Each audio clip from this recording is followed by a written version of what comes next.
Hello, you have just purchased one of the finest sports-specific towboats in the world. It will provide you and your family with unending pleasure and the ability to enjoy water sports like wakeboarding, water skiing, wake surfing, tubing, kneeboarding, and wake skating. Before enjoying all these fun activities, however, it is imperative that you and your passengers listen to and adhere to the tips contained in this short safety message. Do a walk around of the boat. If it is on a trailer prior to launch, it is easy to inspect the keel, rudder, prop, strut, drive shaft, and other exterior components, as well as the general condition of the boat. If you smell any oil or gas fumes, do not use the boat without first determining if the boat can be safely operated. Open the engine compartment, look for any gas or oil on top of the engine or in the bilge area. Again, check whether there is an odor of gasoline or oil. Check that the throttle and gear shift mechanism operates smoothly by applying the throttle in the forward and reverse direction. Check that the steering is smooth and operates all the way to the stops without any obstruction. Check that the fire extinguisher on board is fully charged. If you have an automatic fire extinguisher system, make sure that it is functional. Check to see that you have enough U.S. Coast Guard approved life jackets for the driver and all passengers, including towed water sports participants. Before starting the boat, operate the blower for a minimum of 4 minutes to clear any fumes from the bilge or engine compartment. While doing so, check that your passenger and participant list does not exceed the capacity plate on the boat. Make sure that your passengers are seated in a manner to achieve balance for the boat. Do not overload the bow. Evenly distribute and secure all gear, equipment, coolers, and anything else brought on board. Now it is time to start the boat and look at the gauges. Please refer to the owner's manual to determine safe operating temperatures, oil pressure, fuel, and operating best practices. If a safety lanyard is provided on the boat, ensure that the driver has it affixed in the appropriate manner. Weather can change quickly while on the water. Always check current and future weather conditions, as a storm, heavy winds, and/or large swells may make boating unsafe. It is important to brief your crew and participants that standing while the boat is in motion or sitting on the gunnel is prohibited. Passengers should use handholds when underway. All passengers should sit in the seats below the gunnel whenever the boat is in motion. Boat exhaust emits carbon monoxide, which is a colorless, odorless gas that can be injurious or even fatal if ingested at sufficient levels. Keep everyone away from the exhaust while the boat is running. Prop strikes can cause the most severe injuries in boating.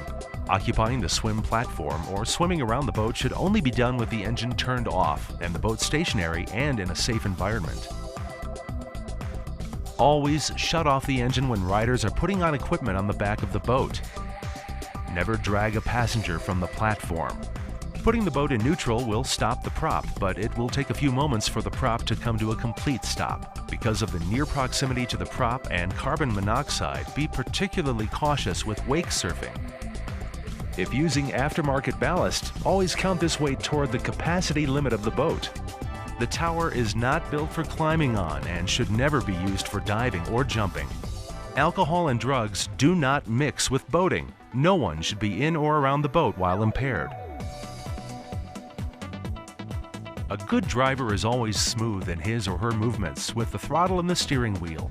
Boats, unlike cars, do not react immediately to steering inputs. Do not panic and jerk the throttle from forward into reverse. Keep your bow up when crossing a wake. Drivers should maintain an unobstructed view. Avoid seating passengers in the bow in a way that may block the driver's view. While maneuvering, gauge the effect of modest steering input and adjust input as needed. Avoid sharp turns. Pre-established hand signals with the driver, observer, and rider are a vital form of communication while participating in boat-towed water sports. General hand signals are go faster, go slower, stop, go around again, return to dock, speed is okay. The rider should use the term hit it instead of go when ready for the boat to accelerate.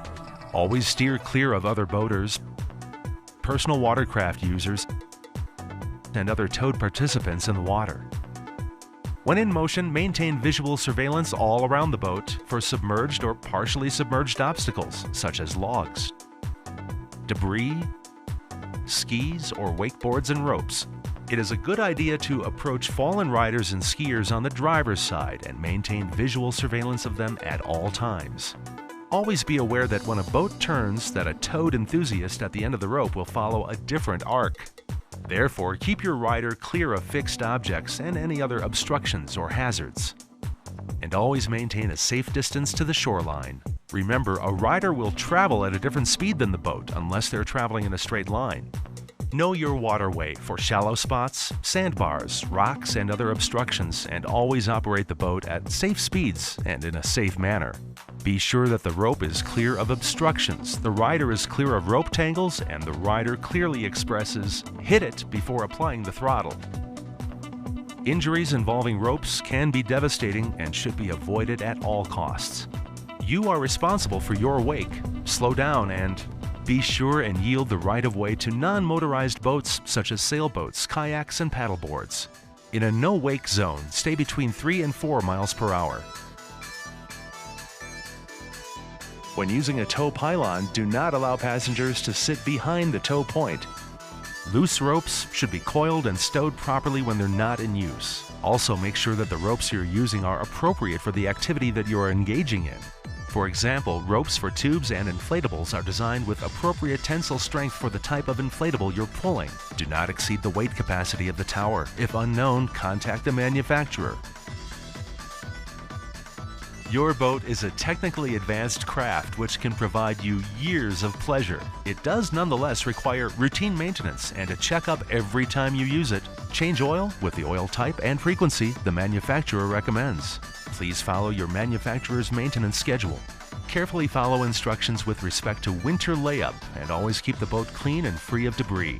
Never use the boat if any mechanical or electrical components are damaged. It is a good idea to have an emergency kit on board which should consist of a horn, whistle, flare, or other devices to signal for help. Spare water is also a good idea to have on board. It is also a good idea to keep a simple tool kit on board. These can be obtained at a minimal price at many hardware stores, consisting of pliers, screwdrivers, sockets, and wrenches. When trailering your boat, be sure to put your vehicle in park and put on the emergency brake. If you follow these simple recommendations, we know you'll enjoy many years of family and recreational fun with your boat. Have a great day on the water.